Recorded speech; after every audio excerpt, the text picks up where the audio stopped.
In this video, we're going to talk about torque. Torque is a really interesting quantity. It is a vector, but here we're just going to look at the magnitude of the torque. So magnitude of torque is equal to the magnitude of the force times the magnitude of the position vector times the sine of the angle between the force and position vector. So let's go ahead and define theta is the angle between our force vector and our position vector. So all of these things are going to be positive values because we're just looking at magnitudes here. And sine of the angle, that's actually going to be a positive value as well. So everything is going to be a positive value. And let's look at an example so we can get comfortable in calculating these. Let's say we have a mass here that is 5 kilograms. So if that mass is sitting there, and we were to draw it as a, start to think about drawing it as a free body diagram, we'd say, okay, well that object has weight. Okay, and this is going to be our axis of rotation. That's the point at which this beam would rotate if it was sitting on this support. And then we can draw our R vector. So R goes from the axis of rotation out to where the force is. And then we can look here, we've got a 90-degree angle between the R vector and the force vector. So we can calculate the torque is equal to the force, 5 kilograms, times 9.8 meters per second squared. Okay, that's the force.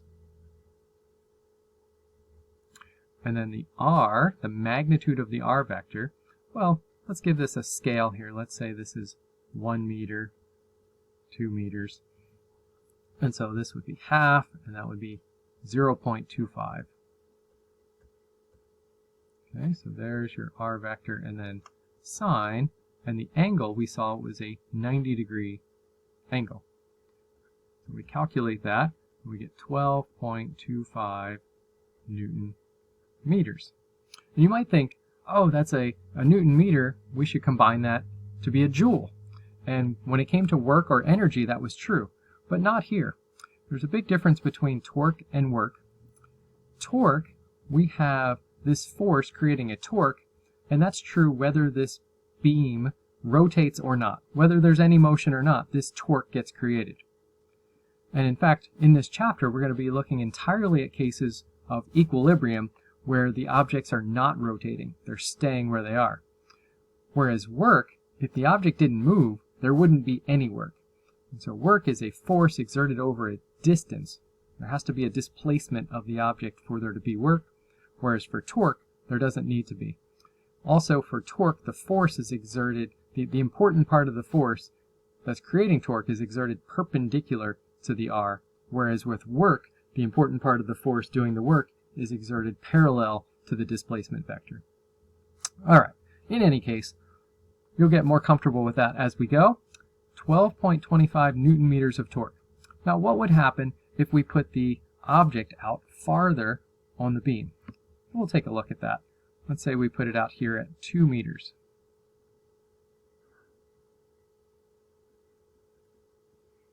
Well, we would still have that weight vector, but now our R vector would go from the axis of rotation all the way out to here.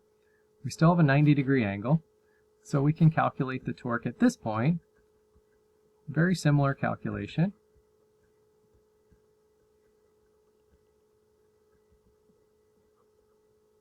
The only thing that's different is our R value. And so the torque that this object creates is now going to be 98 Newton meters. So it's 8 times farther away, and it has 8 times as much, or it's creating 8 times as much torque. Let's take a look at what that does in terms of that in a little simulation. Here's a simulation found on the University of Colorado PhET site, and I've put a 5 kilogram object on this beam, and it's 0.25 meters away. And right now, the beam is being supported with these two columns, and I click here, and you see that the beam rotates. And it rotated counterclockwise because the object was sitting here, and it created a torque that caused the beam to rotate counterclockwise. If I had set the object over here, it would have caused the beam to rotate clockwise. Let's try it out at 2 meters. I'll take this object, just like we did with our sample calculations. We put it at 2 meters, and we see that it rotates much more quickly. And so that gives us a sense that, yes, the torque really is greater when the object is placed further away from the axis of rotation.